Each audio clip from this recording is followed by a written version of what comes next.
What is up, everybody? Hoang Zero here, and I am here to give you guys one of the decks I am looking forward to the most, Yggdrasil Royal Knights. And yes, I made this thumbnail. Yes, it took me a hot sec. Please appreciate it.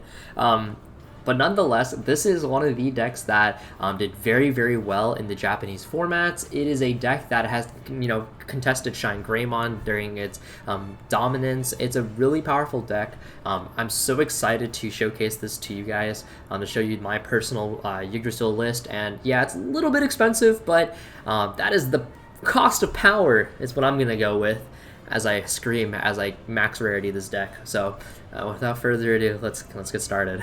Alright, so getting into this deck profile, we do have to start with Yggdrasil, who's our Digitama, quote-unquote, right? Yggdrasil is in our breeding area. It is your turn, your Digimon cannot Digivolve. Breeding area, your turn, once per turn. When you would play a Digimon Royal Knights traits, you may reduce its play cost by 4. For each of this Digimon's Digivolution cards, reduce the play cost by an additional 1.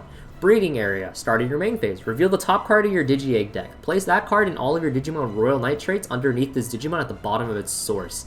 Breeding area, your turn, once per turn, ESS. When you place an option with the Royal Knight trait in your battle area, gain 1 memory. So, a lot to unpack here, I get it. It sounds really complicated at first, but when you start playing it, it'll make a lot more sense. How Yggdrasil functions is that you are going to be playing the Royal Knights straight up onto the board at a reduced cost through Yggdrasil.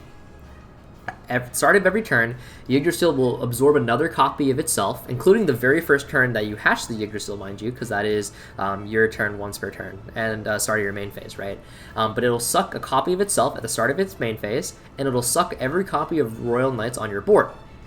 By doing so, it will reduce the cost of your next Knight. So progressively as you go through the game, your Royal Knights get cheaper and cheaper. That is how Yggdrasil functions, and then your payout is Omnimon when we get there. Yggdrasil, when it stacks upon itself, also reduces the cost of your Royal Knight options like Purge, like Master Disciple, and even Second Mappa. So going into our actual cards, we do play 3 Sister Mont Blanc. Sister Mont Blanc is on play by trashing 1 card in your hand, draw 2. And then it gives decoy to red and black if you have Royal Knights or Huck. So, a couple of things. Number 1, majority of the Knights in our deck are actually red or black, right? The Gankus, the Gallons, the Alphas, the Cranias. So Sister Mont Blanc giving decoy is pretty easy, not gonna lie. And the decoy is very helpful because it helps us keep these Royal Knights on the board so that way Yggdrasil can absorb it. 2, very fantastic filtering. You end up with a lot of additional pieces because in Yggdrasil, when you play out the Royal Knights, they have to be unique names. And so as a result, sometimes you end up with duplicates that you don't actually need. And so Blanc is a great way to filter throughout your deck. I play 2 Porcupamon. Porcupamon is on play and on deletion. Delete one of your opponent's level 3 Digimon. Don't care about anything else. The reason you play Porcupamon is because if you play into somebody that has a floodgate, say Psychmon, for example, or Solarmon or Chikurimon, you literally cannot play the game because you cannot reduce the cost of your 6s, therefore you're slamming for very expensive. Using Porcupamon, you will be able to pop these floodgates so then you can actually, play the game. Forcing your opponent to actually have another copy, and then Porcupamon, also on deletion, pops the floodgate again. So this is probably the most effective way to actually get rid of floodgates. Next, you do play the 2 Olmecamon. Olmecamon is on play, draw 1, so it filters itself. And on deletion, by placing 1 Digimon with the Royal Knight trait from your hand underneath Yggdrasil. Or not by, but just do it. This not only ramps you by an additional turn, but it also reduces the, sets you up for your Omnimon play. Olmecamon at times can be very awkward though, and I mean that in the sense that if Olmecamon were to say be bounced, if Olmecamon were to be bot decked, tucked away, anything like that, you don't get the on deletion first of all, and bounce is very abundant in this format. 2, sometimes you just don't have a piece you want to tuck away, because if you tuck away a Royal Knight, then maybe you don't have another Royal Knight to play on the following turn. That is a very real situation, and because it only cycles back 1, Unlike, say, Blanc or CL, which dig much deeper, at times your consistency can be hurt. Because, mind you, you don't actually draw very much in this deck because you're not digivolving, you're not cycling. So all your draw power comes from the raw the raw, straight up power of these cards. So Megamon, we still keep it because of the ability to sometimes just ramp us flat out, but we acknowledge that at times it can be a little bit clunky. If you don't like Omegamon in testing, go ahead and cut it for some more Porcupamon. We do play the 2 Sistermon CL, reveal top 3, add a Royal Knight to your hand, give reboot. So on your Omnimon turn, this means that you can swing out and then reboot if you don't finish the game. And by doing so, that means you have established blocker using Leopardmon. Digging top 3 is just a very great way to push for digging. Unlike Blanc, it doesn't have you trash a card from your hand either, so if you actually like the hand cards in your hand, CL is a great way to keep up the consistency. And top 3 is selectively it's arguably better than Blind 2. Now we do play 3 Magnamon from BT13. This Magnamon is a blocker, and all turns when this Digimon would leave play, draw 1. So we don't care about the other effects because that's not significant to Yggdrasil. So 1, when you absorb this via Yggdrasil effect, this does proc the draw 1. So great way to filter. Off of Yggdrasil's effect, who reduces cost by 4 at the start of the turn, and then 1 for every additional. Your very first turn, Yggdrasil will absorb a copy of Yggdrasil, plus the 4, so it's a 5 cost reduction, so you can actually play Magnamon for 2 cost. Now you may say, oh, that's such a great opener. Why wouldn't you want to consistently do that, right? Why wouldn't you play 4 Magnamon? And the reason why you don't play 4 Magnamon is because Magnamon outside of turn 1, and arguably turn 2 even, is not a very good card. Magnamon's impact is best on that turn 1 because on turn 2 or higher, you are much better off playing a lot of the other knights. Your Dynasmons, your Gankumons, your Alphamons, whatever it may be. So that is the reason why we don't play 4 Magnamons, is because we don't want to keep seeing these over the course of the game. We want to see your other more impactful knights. We do play 3 Alphamon. Alphamon is on play by placing 1 Digimon card with Royal Knight trait from your trash underneath this Digimon. Until the end of your opponent's turn, your opponent's Digimon with a play cost of 10 or higher cannot attack a player. All turns, when this Digimon would leave the battle area by effect, by placing 1 card with Royal Knight trait from this card to the bottom of your deck, prevent this card from leaving play. So, number 1, in combination with Blanc and CL, it's very easy to get cards into your trash for Alphamon to retrieve. By doing this pseudo floodgate of preventing play cost of 10 or higher from actually swinging out, what that does enable is that cards like the Mirage Galgamon Burst Mode, like the Bloom Lord, like Shine Greymon, they can't actually swing and push for damage, thus stalling for additional turns and giving you more time to get into your combo pieces. The ability to retain itself on the board not only makes it harder for your opponent to get rid of, but if you chose to actively keep the Alphamon you wanted to turn, Yggdrasil attempts to absorb Alphamon, bot deck the source, stays on the board. If you need the additional body, if you want to get some extra damage, this is a great way to go about it. We do play 3 Craniamon. On play, this Digimon is not affected by the effects of your opponent's Digimon until the end of your opponent's turn. Also blocker, end of your opponent's turn, you may choose one of your opponent's Digimon. The chosen Digimon is forced to attack. So, it's very difficult for your opponent to get rid of. Your opponent has to use something along the lines of an option, or, really just an option. And then forcing your opponent to attack into a 13k blocker. I mean, if they have a 6, it's like 12k, swing out, kills it. Fantastic. Thumbs up. So yeah, Craniamon and Alphamon form the defensive backbone of your deck. They fundamentally buy a single turn each by themselves, which is really important for ramping with Yiggy. Now we do play 2 Ulforce. Ulforce is on play. Trash the top 2 cards from one of your opponent's Digimon for each Royal Knight you have, including itself. And when you play a Digimon with Royal Knight trait or a Blue Tamer, return one of your opponent's Digimon with no sources back to their hand. So why Ulforce is important and why we play as a 2 of is because of the mirror match.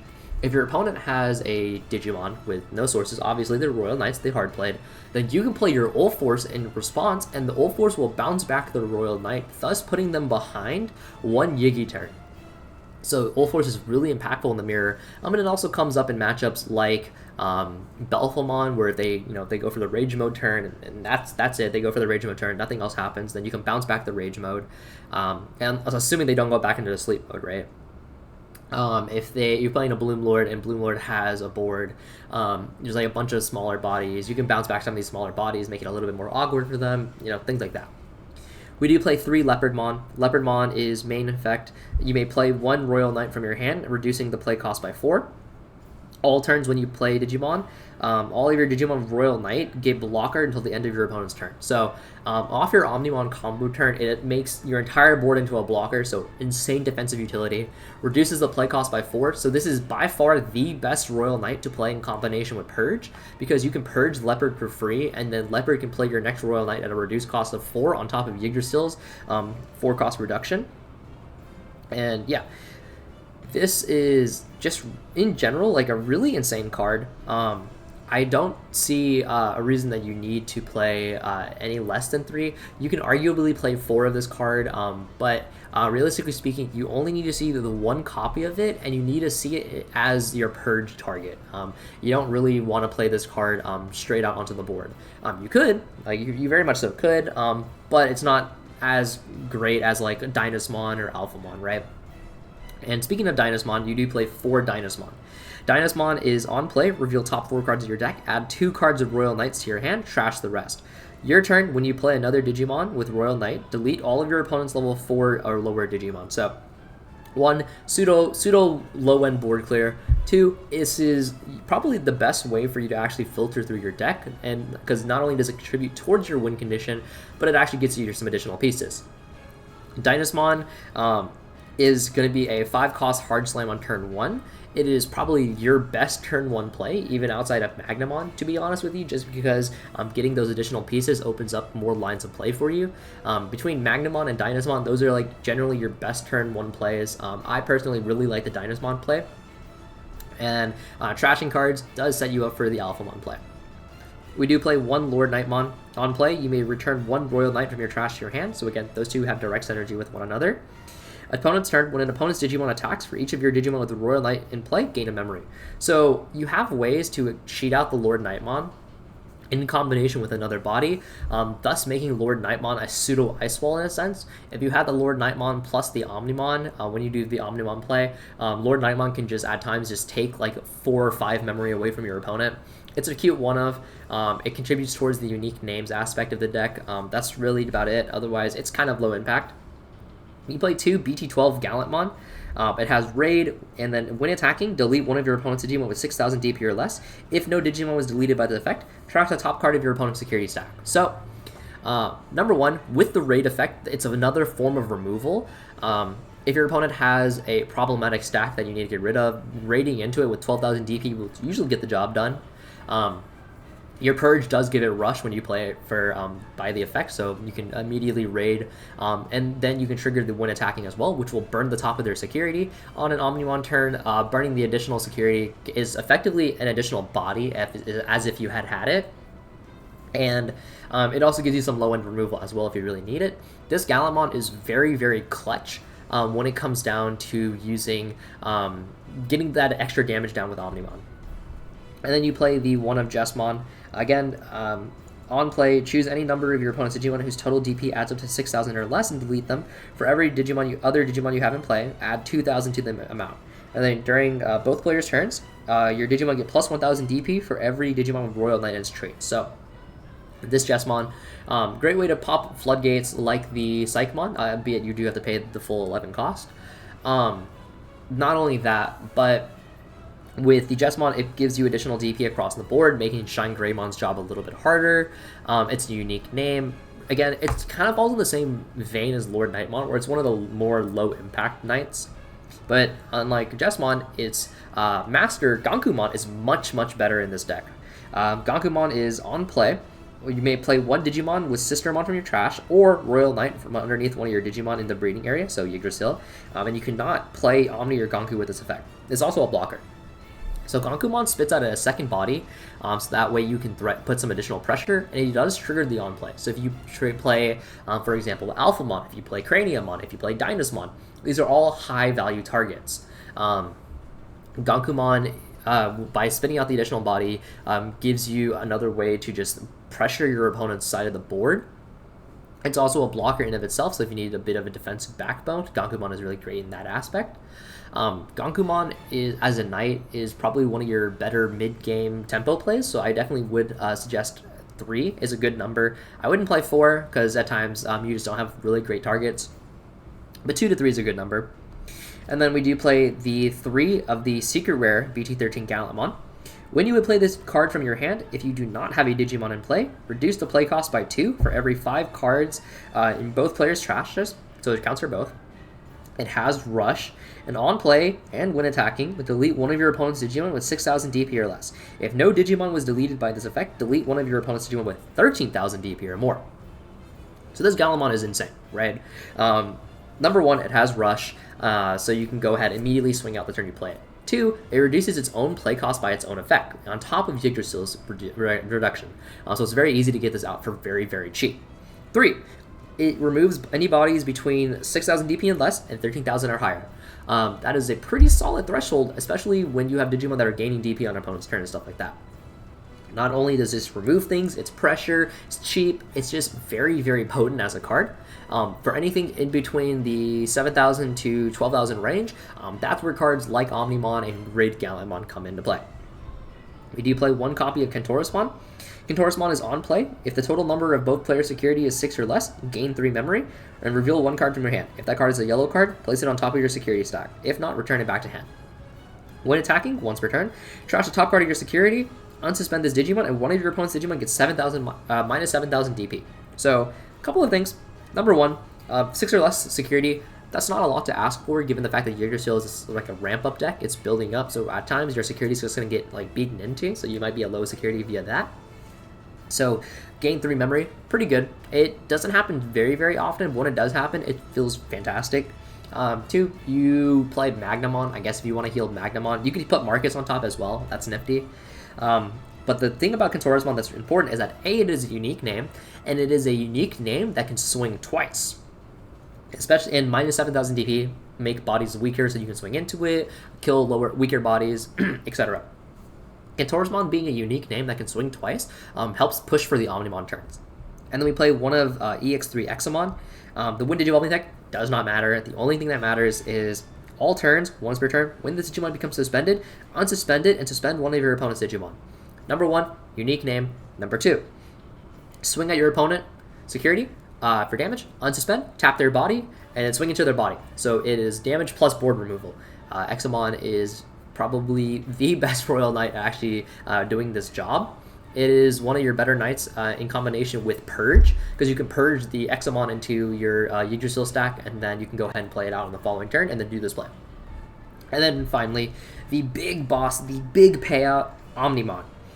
On play, you may delete one of your opponent's Digimon, or play one of each Royal Knight with a different name, with the Royal Knight trait from underneath Yggdrasil, without paying the cost. If you played a Digimon by this effect, trash your Yggdrasil, and all your Digimon gain Rush. So, 1, it is universal removal. So at times where you just need to get rid of a body, Omnimon is a great target.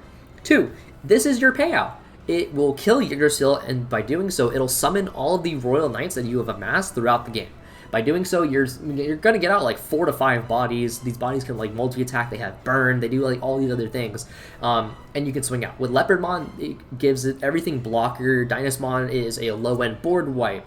Gallantmon has his raid ability. And all these other things, right? Omnimon is your huge payout. So in testing, if you do not see Omnimon, you're just going to lose the game. The game is done. So I play 4 Omnimon to make sure I see multiple copies of him. And it's not like he's bad by himself either. Like, if you need the pop, Omnimon is still very good. So that is the reason why I suggest play 4 Omnimon. 3 is fine. I would never go below 3. But I really like 4 because I recognize you don't see Omnimon. That is a GG. Now, the card that we do play, Purge the Royal Knights. 6 cost, white option. And you have Yggdrasil, so of course you can play white. Draw 1 card. You may play one. You may place 1 Digimon card from your hand under your Yggdrasil in your breeding area at the bottom of it, and then play this card into your battle area. Delay. Play 1 Royal Knight from your Yggdrasil, and any on-play effect is not triggered, and it gains Rush. So one, this is a really easy way for you to tuck a card underneath Yggdrasil with Yggdrasil's ESS. With 3 Yggdrasils underneath is a 3-cost white option. Using the Purge, the Digimon that you play gains Rush. So you can go ahead, you can play a Raid Gallimon, gain Rush, Examon, gain Rush, Guitarosmon, gain Rush, all these other things, right? This card is really important, especially in setting up not only your removal, but also with Leopardmon, because you can go, okay, Purge, tuck Leopard, following turn, Leopard, play for free off of Purge, Leopard, play Digimon, reduce cost by 4, Yggdrasil, reduce the cost as well, and you're playing like Omnimon for like 2 costs, and then you just pop off straight up. Yeah, definitely never play less than 4 Purge. Also, if you hit this in security, go straight into the battle area, and then you can immediately pop off.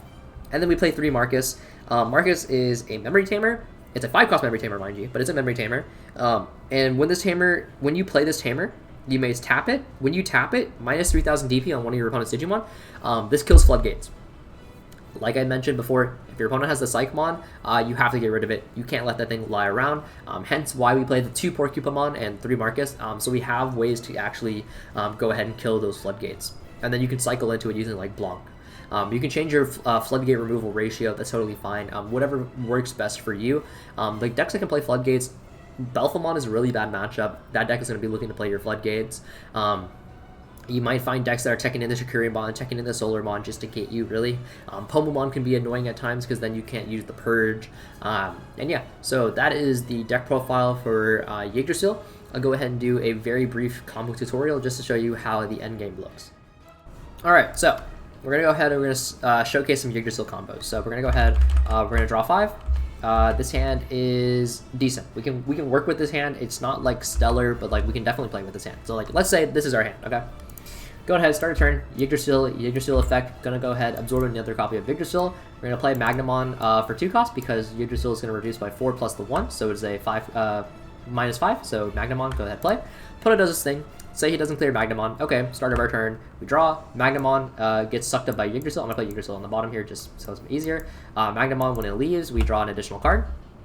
Cool. Okay, let's say our opponent ended up putting us at like one memory. Okay, so on this play, now Yggdrasil also ends up sucking up another copy of Yggdrasil. So now we are at a cost reduction of 7.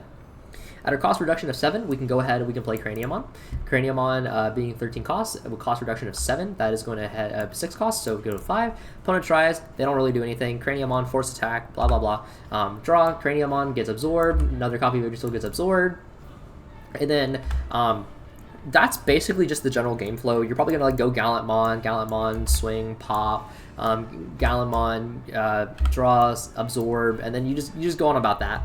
And you're basically just cycling until you get to your Omnimon. Like you draw your Dynasmon, that's top 4. You get your Purge, and you finally hit Omnimon, right? And then your payout, let's say, is okay. So let's go ahead. We're gonna grab our actual like example endgame board. So let's say this is our setup, okay? Let's put like Ganku in here, okay? Let's put Ganku, and we put like Gallon, okay? So this is assuming 4 turns have passed. So let's say only 3 turns have passed, okay? 3 turns have passed. On our 4th turn, we go ahead and play Purge for 3. Go ahead, draw 1. We play Leopard, okay? Play Leopard, pass, it's cool. Our opponent does his thing. Our turn, we draw, cash Purge, Leopard effect, play out Omnimon from hand for very reduced cost. It's 1, 2, 3, 4, 5, 6, 7 plus 4. That is 11 plus this. It is a 0 cost Omnimon. So like even for a 1 memory, this is a 0 cost Omnimon. Omnimon, play, and like play, and just like that. These all have rush. So 1, 2, 3, 4, 5, 6 damage. Boom! That easy. All right. Thank you all so much for watching. Hope you appreciated this. Peace out.